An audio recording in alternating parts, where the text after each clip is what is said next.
Optic has been deemed one of the best teams in North America this Pro League split, with their more dominant showing on multiple match days, multiple first days, and kill leaders on the day. But last season Optic didn't even make land, so what took off for Optic Apex Legends team this season? What changed? Optic has been a dominant team since the days of the Caustic Gibby meta, which was when this team consisted of Dupe, Skittercakes, and Vertholz. This team was known as Esports Arena and was picked up by Optic Gaming in Sweden at the Sweden LAN. Vertholz left for TSM and they brought in one of the most underrated and mistreated controller players in Apex Legends, Noct. And well, they dominated at Sweden, though they didn't win LAN and Dark 01. Instead, you couldn't discredit the absolute masterclass in performance they put on at Sweden. But that was all about the change one split later.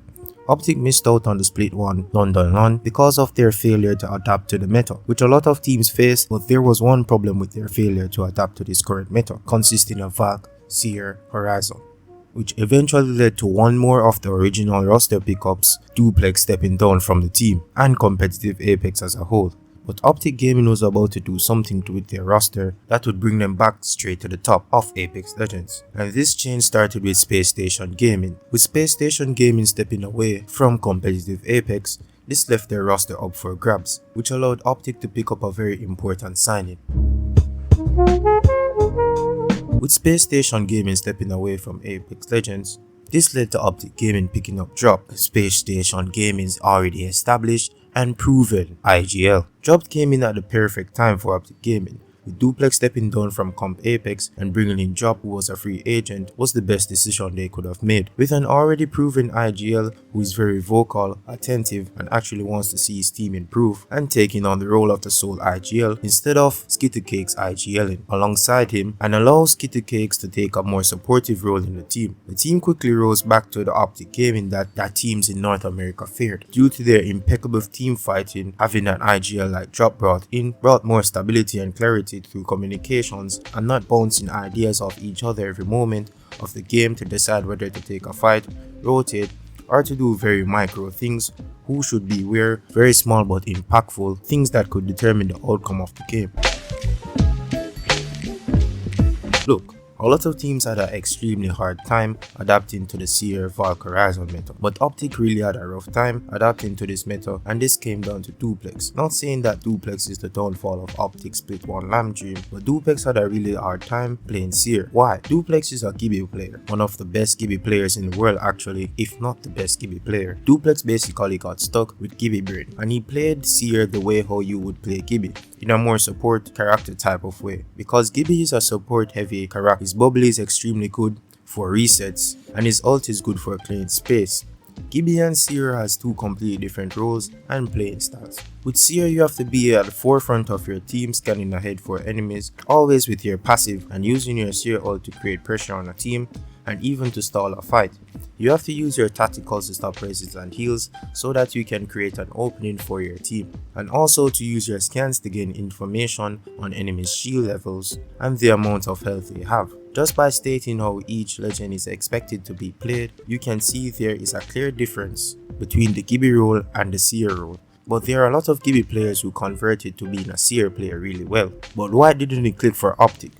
I don't know, I'm just some dude who watches Apex Legends esports and make content on it. I don't know the interpersonal relationships and situations on Apex team. I can only speak on what I see in the game.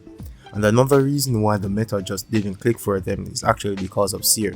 Seer crippled Duplex's ability to play Gibby, because if you're the only team in a lobby full of Seers, your ass is getting cooked. And Noct couldn't just fly up and gain off angles anymore with Valk, because Seer is always scanning and ensuring that strat doesn't work. And with Skittercakes being one of the best caustics in the game, you look at this team comp and you just know it's Optic. With Seer, Valk, Horizon, you are getting put back in the lobby so fast with the amount of aggression this meta had. But now that the meta has shifted to Seer, Valk, Cat, with Noct being on Cat because Skittercakes didn't like playing Cat and putting him on Valk, and Dropped stayed on Seer, the stats show for themselves. I mean, they have been doing phenomenal. They have also stopped having contests happening on both of their maps. On Storm Point they got contested on Mills, but they moved to Dawn Beast, and also on World's Edge they got contested on Lava City, but LG decided to leave Lava City. For most of Pro League since Star 0 switched to NA, they have been getting contested over at Mills and Stormpoint, and with a half-draft contest at your POI, it's always a 50-50 chance that you are going to win or lose. With that contest, Optic barely gets to play their games out 50% of the time, which results in you not playing as much to rack up points and work out your micro and macros for your team when it comes to actual Pro League matches and not scrims. And with contesting two of the best team fighting teams in North America, that can get real sticky real fast. And being contested on both maps for 6 games when you're trying to rack up points and come out on top or at least top 5 in the group stages will make your Apex esports career hard as hell. Not to mention what it will do to your mental in game when you are getting contested right off drop, and then this affects the rest of your game day and you might end up closing the day out in bottom 10 instead of top 10 what you wanted to. With them not getting heavily contested now on both maps, they have been able to play out their games a lot more now and can actually bring in consistent points, and look where that got them. They are going to split 2 LAN. The difference other teams' action can make on your own performance can be huge, because that isn't something that you can control. You can't control the actions of others. Now let's see if Optic will prove to everyone that they are the team that you should fear again like the old days, or will they fall short again. They have the team fighting experience, and with this new team dynamic, I think the boys over at Optic will show the Apex scene that they are back.